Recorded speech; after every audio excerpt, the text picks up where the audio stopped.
안녕하세요. 이박와짐의 옥명숙입니다.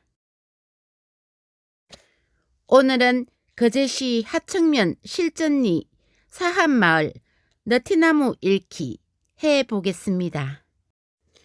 먼저 사한마을 출신 김기호 시조신 작사, 검수연 작곡, 거제의 노래 듣고 가실게요.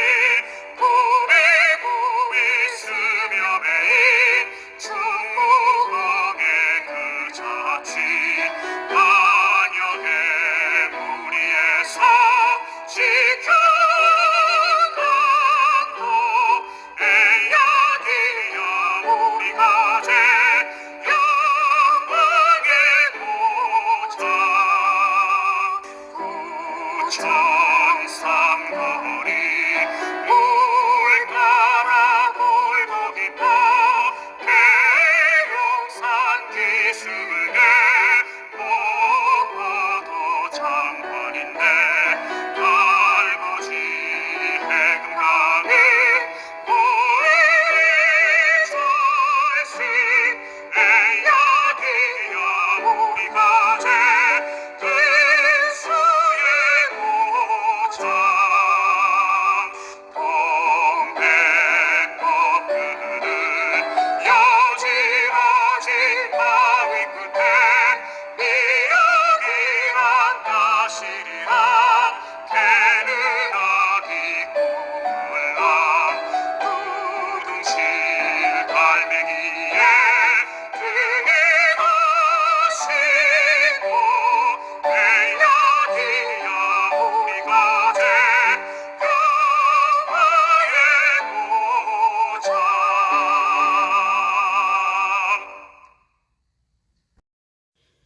아름드리 사환 너티나무 100년도 안 살았네. 2015년 10월 16일자 세거제신문 조행성 기자. 하청면 사한마을 들판이 누렇게 익었다. 잘 연근 벼이삭을 보고 있노라니 반짝반짝 빛나는 하얀 쌀밥 생각에 군침이 돈다. 그야말로 풍요로운 한때다. 들판 한쪽에 너티나무 한 그루가 서 있다. 지난 여름에는 농가 산의 녹음에 묻혀 눈에 잘 띄지 않았는데 들판이 황금빛으로 물들자 숨겨뒀던 자태를 선명하게 드러냈다.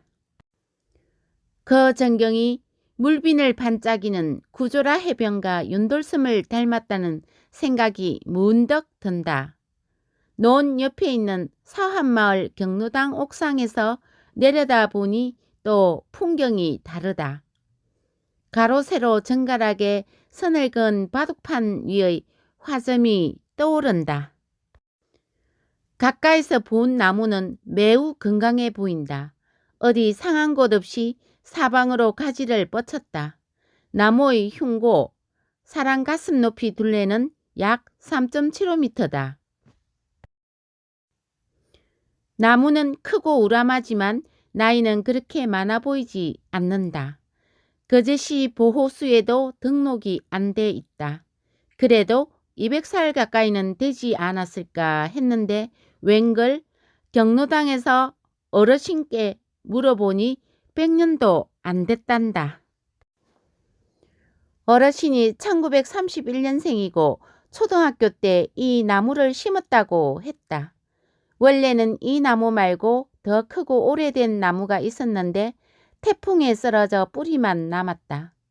인근 교회의 장로였던 신모 씨가 사람을 시켜 뿌리를 파내고 마을산에서 어린 나무를 캐와 심었다고 한다. 그때가 언제인지는 확실치 않는데 6.25 사변이 있기 전이라는 것은 기억난다고 했다. 그러면서 어르신은 그 나무에 대해 별로 알려진 게 없다고 했다. 그도 그럴 것이 마을 수호목 대접은 앞에 나무가 다 받았을 것이고 100년도 안 된 이 나무는 아이들 놀이터나 농번기 쉼터로 쓰였다. 그 와중에 눈길을 끄는 것은 그 덩치다. 100년도 안 되는 짧은 생에 아이들이 타고 올라갈 정도로 빠르게 성장했다. 그만큼 하청 들판의 토지가 비옥하다는 방증이 아닐까? 어르신은 기자에게 도움을 주기 위해 연락처 하나를 알려줬다. 그 번호로 전화해보니 한 어르신이 매우 반갑게 기자를 맞았다. 알고 보니 본지 애독자로서 이 코너를 매우 관심 있게 보고 있다고 했다. 어르신은 나무 아래 돌담에 새겨진 정, 사한 부인의 1965년 3월 21일은 돌담을 쌓고 기념하기 위한 것이라고 했다. 사실 기자는 어르신들 기억을 믿지 못하고 사환 부인회가 이날 이 나무를 심은 것으로 지레짐작하던 참이었다. 이외에 추가적인 정보는 얻을 수 없었다. 어르신은 이 코너 덕분에 마을 너티나무에 관심을 갖게 돼 벌써부터 마을 사람들을 탐문했단다. 그러나 큰 소득이 없었다고 한다. 특별할 것 없어 보이는 나무지만 앞으로 얼마나 크게 자랄지 또 얼마나 많은 사연을 겪게 될지 기대되기에 특별하다고 말해본다. 다음은 멋진 노거수 느티나무가 있는 사암마을 출신으로 시조 시인이자 교육자이신 무원 김기호 선생님을 거제시 홈페이지에서 소개하고 있는 글을 한번 읽어보도록 하겠습니다. 무원 김기호 시조시인 탄생 100주년. 무원 김기호 선생은 9월 10일부로 탄생한 지 100년이 되는 날이다. 이 날을 기려 거제시청 문학회에서 다음 달 7일 기념 세미나를 개최한다. 문학가로서 교육자로서 선생의 삶이 고귀하고도 지조가 높았기에 이 날이 크게 각인되어지고 되새기게 하는 이유다.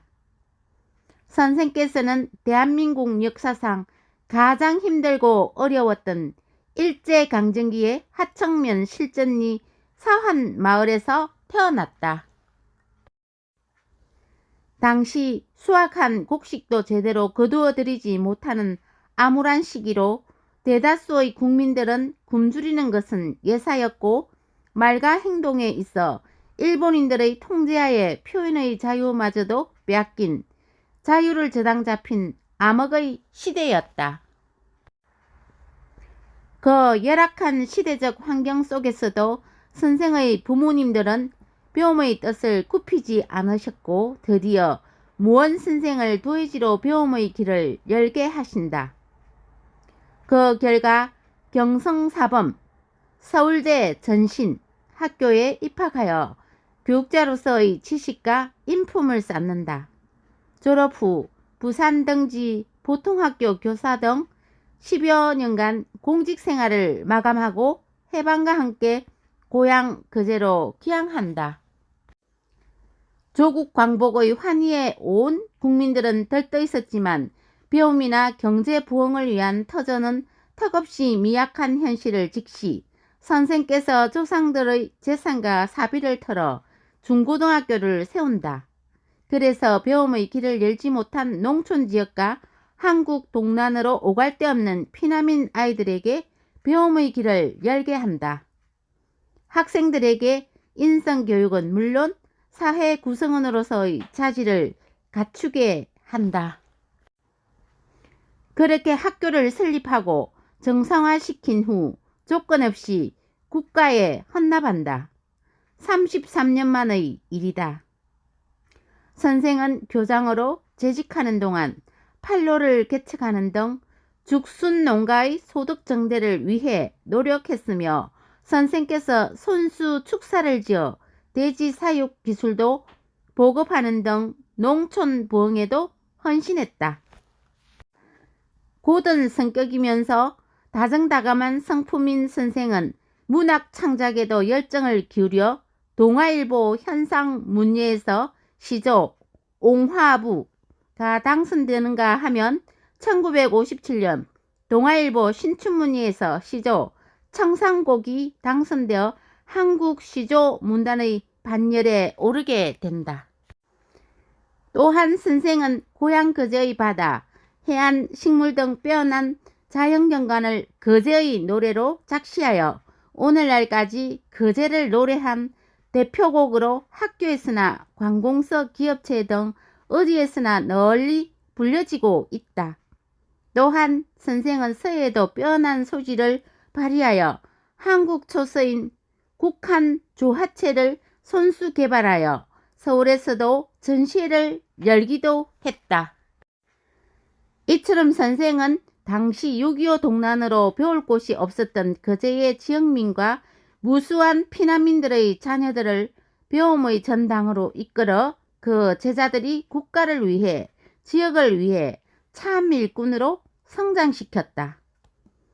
당시 거제 지역의 특산물인 죽순의 생산성 향상과 팔로개척, 돼지 등 가축 사육, 기술 전파, 그리고 자신의 고뇌와 고독을 이겨내는 문학의 창작은 무원 선생 삶의 단면을 소롯이 보여준다.